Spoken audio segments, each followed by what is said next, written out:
On repart, les amis, on repart donc avec ce phénomène des marketplaces. Alors, phénomène miracle, mais ça, on en avait déjà parlé avec le patron fondateur d'ailleurs. Hein. Au moment, c'était 300 millions d'euros, c'est ça, Laure? C'est ça, ouais, c'est ça.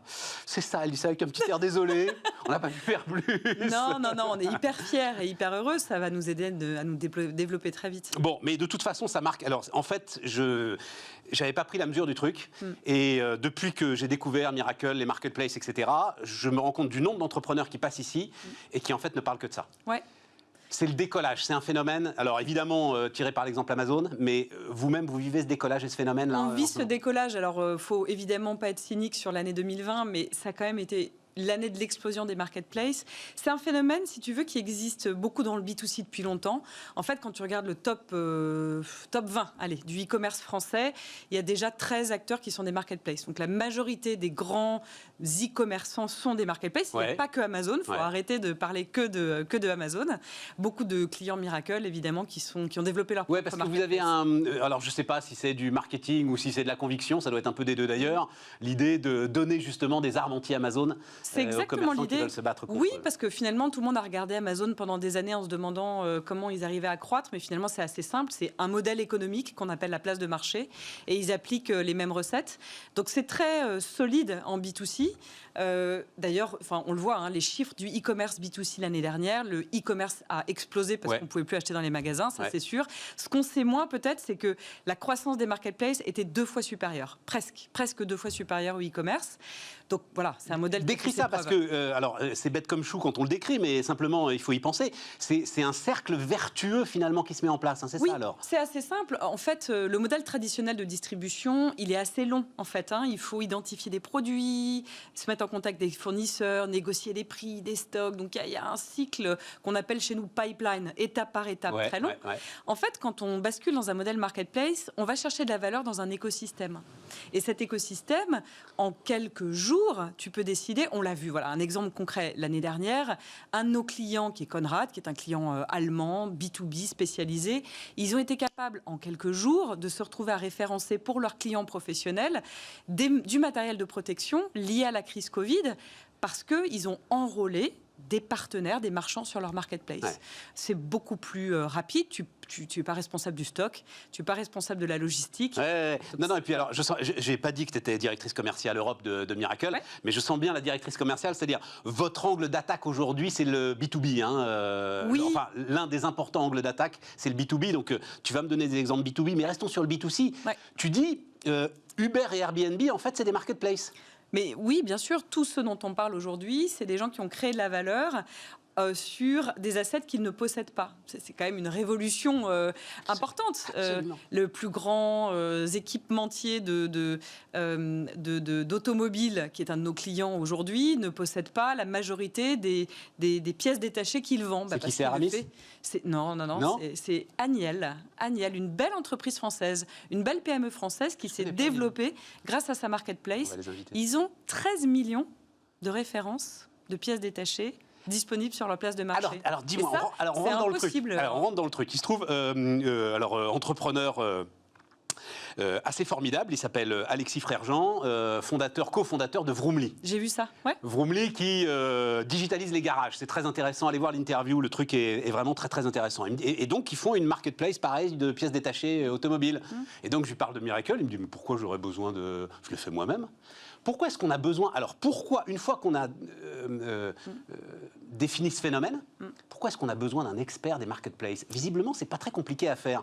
Boris Saragalias, partout, qui était avant toi, il l'a fait aussi lui-même. Ouais, il l'a fait lui-même. D'abord, je pense que les premières marketplaces... Amazon a créé sa propre marketplace, mais ça suppose quand même d'avoir d'abord des assets technologiques très, très, très développés. Il faut être une entreprise hyper tech. Et ça, tout le monde n'a pas les compétences ou la volonté de miser sur ce pan de l'activité. La technologie, on peut aussi s'appuyer sur des experts. Donc en fait, ce que Spartoo a lancé et a mis à des années à construire, ce qu'Amazon a mis 6 ans à construire, nous, nos clients, en 4 mois, ils lancent leur marketplace. Donc déjà, il y a une problématique de timing. Mais en fait, surtout, je te dirais que bizarrement, le gros de notre activité n'est pas tellement de parler techno avec nos clients. Et le facteur clé de succès aujourd'hui, il est plus que dans la technologie. Ça, c'est une condition de succès, parce qu'une mauvaise technologie, vous n'allez pas bien loin. Mais le vrai enjeu, il est ailleurs, il est d'abord dans l'expertise. C'est quand même un gros changement d'opérer une place de marché. De dire à un catégorie manager, à des équipes commerciales, non, vous n'allez plus acheter de produits, vous n'allez plus négocier les prix. On vend aussi des marketplaces à des directions achats aujourd'hui. Dire à une direction achat, vous n'allez plus négocier les prix avec les fournisseurs, c'est quand même une petite révolution. Donc, il y a une nouvelle manière de travailler. Et ça, c'est ce qu'on apporte à nos clients, c'est ce savoir-faire, en fait. Mais, enfin, la plupart de... Alors, par exemple, vous avez fait la marketplace... Alors, on peut citer vos clients connus. Je crois que la première, c'était la Fnac, en fait. Alors, la Fnac est notre client aujourd'hui, mais à l'époque, c'était pas notre client, c'est plutôt l'historique. Philippe Corot, qui est le cofondateur de Miracle. Ah oui, voilà, c'est ça l'histoire. Était à la Fnac. Était à la Fnac, voilà. Et puis, pendant longtemps, la marketplace de la Fnac, c'était celle de la Fnac. Fnac, Darty, Galeries Lafayette, c'est ça, alors je ne me trompe pas. Mais il y a toujours quand même le commerce classique, bien sûr, y compris sur le net, et il y a la marketplace à côté. C'est ça le modèle. Le modèle et les modèles qui vont se développer le plus dans les années à venir sont des modèles hybrides et hybrides à plusieurs titres.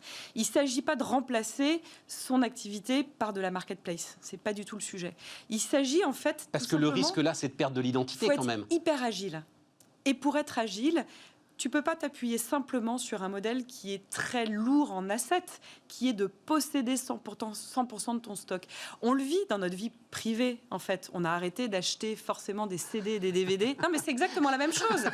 Nous sommes tous des marketplaces. Nous sommes des marketplaces. Tu sais, on mange des marketplaces au petit déjeuner chez Miracle. Ah oui. Nous sommes tous des marketplaces. C'est le même mouvement, en fait. On va trouver de la valeur dans l'usage et l'entreprise n'a plus forcément intérêt à posséder cet asset. Donc on va avoir une partie de son activité traditionnelle qu'on va fabriquer, distribuer. Et puis on va compléter ça avec des partenaires, marketplace, mais aussi d'autres modèles. Des modèles, je vais dire des gros mots, je suis désolée. Des modèles de dropship. Le dropship, c'est de la livraison directe depuis le fournisseur au client. Ça existe depuis 50 ans aux États-Unis. Sauf qu'au départ, c'était des modèles qui étaient là surtout pour optimiser la logistique. En fait, aujourd'hui, on voit que c'est des modèles hyper puissants pour avoir plusieurs cordes à son arc. Typiquement, voilà, quand il y a une crise Covid qui arrive et qu'il faut être capable d'avoir des nouvelles stratégies de sourcing beaucoup plus proches, parce qu'habituellement, on travaille avec des fournisseurs en Pologne ou en Asie, et que tout d'un coup, on peut plus être capable d'acheminer ses produits jusqu'à ses clients. On va travailler grâce à du dropshipping ou de la marketplace avec d'autres écosystèmes de fournisseurs plus locaux. Oui, mais on prendra juste une commission alors à ce moment-là. Alors une commission sur les ventes, oui, c'est un modèle qui est quand même très rentable parce qu'à nouveau, on ne prend pas le risque du stock. Je comprends. Alors après, c'est là où ça donne un peu le vertige parce que il y a des choses qui sont très très intéressantes. D'abord, est-ce qu'il y a des biais dans les marketplaces ? C'est-à-dire, il se trouve que assez régulièrement, un jeune entrepreneur vient nous voir. Son job, sa boîte, c'est aider justement des clients, on va encore reparler d'Amazon, pardon, mais aider les clients à exister en fait sur la marketplace d'Amazon. Voilà, mais parce que c'est massif, etc. Et, tout. Et on se rend compte de l'infinie complexité de paramètres qu'il faut gérer pour être à peu près là où on veut être sur la marketplace d'Amazon. C'est vrai. Alors voilà, comment on gère ça ? Comment est-ce que je veux dire, celui qui possède la marketplace est capable de faire des choix à un moment. Et pardon d'utiliser le terme biaisé, mais tu vois ce que je veux dire, d'orienter sa marketplace. C'est assez simple, la manière dont c'est fait, et le seul biais, c'est le consommateur. Alors, tu peux considérer que c'est un biais ou pas. À travers les algorithmes, donc. Voilà, en fait, tout simplement, ce qu'un opérateur de place de marché va faire, c'est qu'il va définir des règles pour que certains produits ou certains fournisseurs soient poussés, tu vois, au début des résultats ou sur une page d'accueil du site web, par exemple, ou dans une newsletter. Mais les critères, ils sont hyper pragmatiques. C'est qui propose le meilleur prix, ou alors, si c'est pas le meilleur prix sur un produit pénurique, je sais pas, par exemple, les masques l'année dernière, bien sûr. Qui a le plus de stocks disponibles ? Qui a la meilleure capacité d'expédition ? Qui a la meilleure qualité de service ? Donc le seul biais, c'est les attentes du consommateur. Un consommateur, il veut être capable d'acheter des produits à un bon prix, avec une bonne qualité de service et les meilleurs délais de livraison. Et ensuite, comment est-ce que tu agrèges l'ensemble de ceux qui seront sur cette marketplace ? Ça aussi, c'est un métier nouveau d'une certaine manière. Oui, et alors ça répond à ta question de tout à l'heure. Pourquoi Miracle ? Bien sûr, on est une entreprise technologique. On est devenu en moins de 10 ans le leader mondial des plateformes back-office marketplace. Mais une grosse partie de notre activité et de nos équipes, c'est de l'accompagnement et c'est surtout ce qu'on appelle Connect chez Miracle. Et Connect, c'est l'ingrédient secret, en fait, pour lancer sa marketplace marketplace avec succès, il faut avoir un écosystème. C'est un modèle d'écosystème. C'est un modèle d'écosystème. Et donc, cet écosystème, nous, on apporte, si tu me permets l'image, on apporte un frigo à nos clients, mais un frigo plein. À l'intérieur du frigo qui est Miracle, il y a des partenaires technologiques et il y a surtout des fournisseurs, des marchands, des vendeurs, des prestataires de services qui sont prêts à vendre sur les marketplaces de nos clients. Mais ça veut dire que vous avez des experts de tous les domaines, finalement ? Oui. Connect a été lancé il y a 1 an et demi.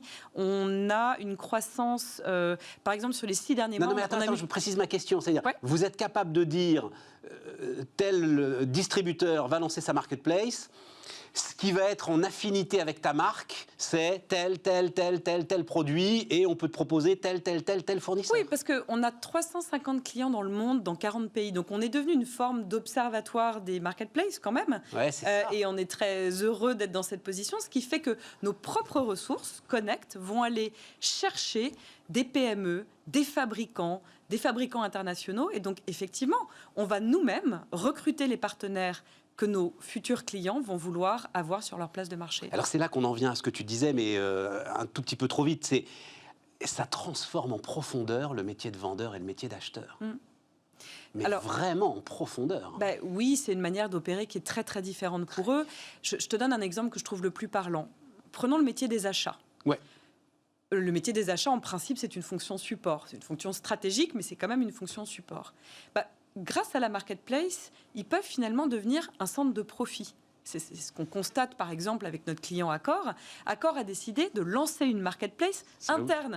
Pardon, je me gratte la tête parce que c'est là où ça devient complexe. Vas-y. Mais non, en fait, c'est assez simple. Le client, au lieu d'être un consommateur, si c'était du B2C, toi et moi, qui achetons sur Fnac, Darty, au lieu d'être un professionnel qui achète sur Agnel, sur Conrad, sur Metro Cash & Carry, là, le client, c'est un client interne. C'est le réseau d'hôtels Accor qui sont les clients internes de cette marketplace. Mais ça change en de la profondeur. même façon, j'en sais rien. Oui, c'est ça, d'accord. Voilà. D'accord. Donc tu as compris le modèle, et ce qui fait que... et ce qui permet aussi, parce que c'est un des sujets des achats aujourd'hui, alors ça s'appelle en termes techniques le taux de couverture, ça permet sans doute d'augmenter aussi le taux de couverture, parce que le client interne, alors pardon, là aussi c'est des termes techniques, mais on est dans l'entreprise, celui qui a besoin de passer une commande, il passe pas forcément par les achats, sauf qu'avec la marketplace, il a une offre beaucoup plus large, et donc là, sans doute, le taux de couverture augmente. Et là, je te le donne en 1000. L'ennemi juré, à nouveau, c'est Amazon. Parce que qu'est-ce qui se passe quand un employé ou un responsable d'hôtel ne trouve pas les produits dont il a besoin pour s'approvisionner ? En fait, il va contourner un peu le processus d'achat habituel. C'est ce qu'on appelle des achats dissidents, j'adore le terme. et il va aller acheter sur Amazon Business, parce qu'en 3 clics... Donc, au lieu de se retrouver dans ces process, dans ces cas de figure où tu perds complètement le contrôle sur la dépense, faites votre propre Amazon, créez votre propre marketplace à destination de vos clients internes. Et il faut que ça ressemble à Amazon, non ? Ouais. Il faut que ça réponde aux critères les plus exigeants du commerce de 2021. Ouais, c'est ça. Et même de 2025 et de 2030. Oui, il faut que l'expérience de l'utilisateur soit une expérience web aussi simple que toi et moi le week-end quand on achète sur Internet. Ouais. Sinon, ça ne fonctionne pas, parce que une marketplace, c'est réconcilier l'offre et la demande. Si l'offre est là, c'est super, mais si la demande a des difficultés à acheter, ça ne fonctionne pas. Tu vois, il y a 5-6 ans, on avait Bring Your Own Device, et maintenant, c'est Bring Your Own Marketplace. Oui. Bring Your Own Amazon, mais Bring Your Own Marketplace. C'est exactement voilà, il faut que ce soit le truc. Ouais. Et ça aussi, c'est le talent de Miracle que de savoir faire ça. On sait faire ça. Voilà. On a le droit de parler 2 minutes du B2B ? Ah, mais vraiment 2 minutes, parce qu'on est au bout. Bon, alors au bout... Mais on en a bien parlé du B2B, on a parlé du B2B. Tu m'as parlé d'Accor, tu m'as parlé de tes pièces détachées automobiles. C'est vrai. Vive les vendeurs, quand même. Je suis désolée. Non. Je me referai pas. Non, pourquoi je veux te parler du B2B ? Parce que c'est un peu moins intuitif, mais je trouve ça hyper intéressant à la lumière de l'année dernière, de ce qui s'est passé. Et en fait, il y a quand même beaucoup d'acteurs qui n'ont plus vraiment beaucoup d'autre choix que de se bouger. Alors, il y a une étude de McKinsey intéressante l'année dernière qui a montré que moins de 10% des entreprises B2B ont commencé à se doter en outils digitaux vis-à-vis de leur écosystème. Ouais. Donc, c'est des entreprises qui viennent d'où ? C'est des gens qui distribuent du matériel automobile, on en a parlé. Eux, ils n'ont plus trop d'autres choix que commencer à vraiment se transformer. Ils ont la même urgence que les retailers il y a une dizaine d'années. Ceux qui distribuent du matériel médical, ceux qui distribuent du matériel pour les entreprises, du matériel pour les professionnels. Tu veux dire quoi alors? Tu veux dire qu'en allant sur les marketplaces, ils augmentent leur potentiel de lead, de contact, de possibilités de toucher de nouveaux clients? Ils peuvent aller sur des marketplaces, ils doivent surtout réfléchir à créer leur propre marketplace, parce qu'ils auront les mêmes bénéfices que les autres. À ce moment-là, ils vont fédérer leurs concurrents? Non, ils vont fédérer un écosystème. Ils vont surtout fédérer, et je vais te dire, si on est à court de temps, je finis là-dessus, ils vont fédérer leurs propres distributeurs. Et ça, c'est un modèle qui est quand même très intéressant. On travaille de plus en plus avec des industriels. Mais attends, une seconde. Ouais. Si je vends du matériel médical, comme tu le dis, ouais, je crée une marketplace qui va vendre du matériel médical. Oui. Bon, je vais vendre le matériel médical aussi de mes concurrents, forcément. Pourquoi pas? Pourquoi pas? Ou d'autres segments que je n'opère pas. Toyota, qui est notre client aux États-Unis, ils ont compris un truc très simple, ou Airbus, par exemple, encore plus proche de nous, Airbus Hélicoptère. Ils fournissent des pièces détachées à tous ceux qui opèrent des flottes d'hélicoptères Airbus. C'est assez simple. Ils le font via une marketplace.